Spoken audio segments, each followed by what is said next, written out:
देश की सम्मानित जनता, मैं पहले आपको अपना परिचय दे दूं। मैं राजकुमार कनौजिया धोबी समाज से आता हूं और बाबा साहब संत गाडगे का अनुयायी हूं। आपको मैं बताना चाहता हूं कि देश में आरएसएस ने कितनी बड़ी साजिश रची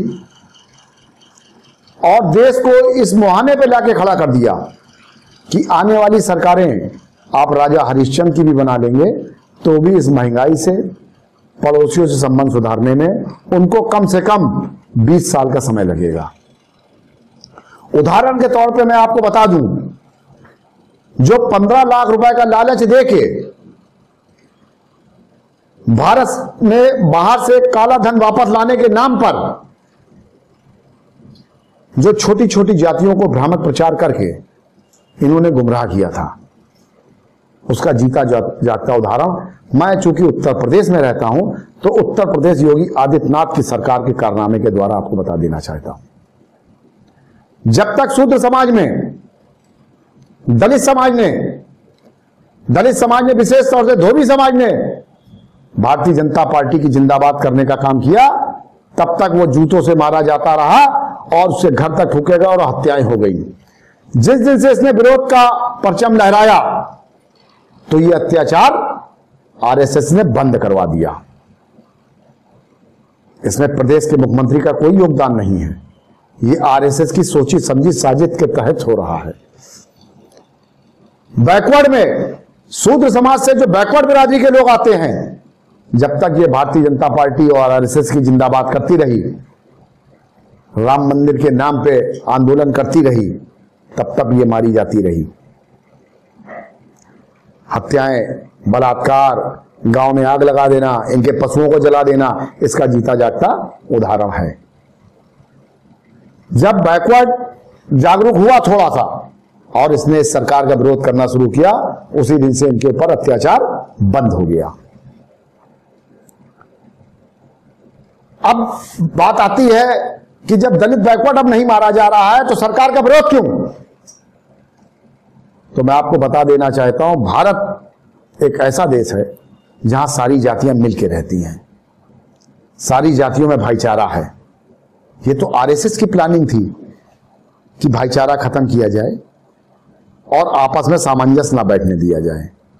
जब तक ब्राह्मण समाज के लोग भारतीय जनता पार्टी की जिंदाबाद कर रहे थे और कर रहे हैं, तब तक इनकी हत्याएं, अपराध,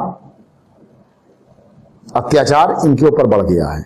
इसका जीता जागता उदाहरण कल गाजियाबाद के एक पत्रकार ब्राह्मण को गोली मार दी गई। जब इस प्रदेश में पत्रकार सुरक्षित नहीं है, सीओ ब्राह्मण सुरक्षित नहीं है, दलित सुरक्षित नहीं है, बैकवर्ड सुरक्षित नहीं है, तो सुरक्षित कौन है? इस पे आपको गौर करना चाहिए। सुरक्षित देश के वो 25 घराने हैं जिनके हाथ में ये आरएसएस का मोहन भागवत सारी संपत्ति देना चाहता है। आज हमने चौकीदार का नारा दिया कि हम सब देश के चौकीदार हैं, तो हमारा पड़ोसी देश जो हमारे यहां चौकीदारी कर रहा था वो हमसे नाराज हो गया और उस घर में आंख दिखाने लगा जहां वो चौकीदारी करता था। तो वही हाल हमारे देश के इन चौकीदारों का है, वो जो देश की संपदा थी उसमें भागीदार बनने लगे। रेल बेच दी, देश नहीं बिकने दिया। एयरपोर्ट बेच दिया, देश नहीं बिकने दिया। 15 लाख देंगे, जैसे ही जनता ने कहा 15 शहीद परिवार में शहीदों की अस्थियां आ गई। फिर आपने कहा 15 लाख कहां गए? तो 15 लाख मरीज आपके देश में आने वाले हैं। तो जो आरएसएस की नीति है वो ना किसी जात पे है, ना बिरादरी पे है, वो पूंजीवाद पे है। आरएसएस के मोहन भागवत चाहते हैं कि इस देश की सारी संपदा 1% आदमी के हाथ में चली जाए और वो 1% आदमी आरएसएस का हो, बाकी सब हमारे गुलाम हों। इस बातों पे आपको विचार करना चाहिए।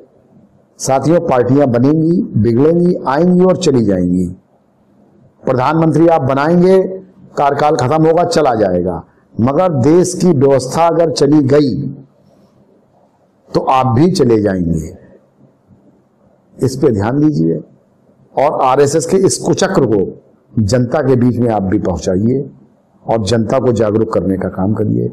ये आरएसएस ना ब्राह्मण की है, ना दलित की है, ना बैकवर्ड की है, ना मुस्लिम की है। ये पूंजीवादी व्यवस्था का प्रतीक है और पूंजीपतियों की है।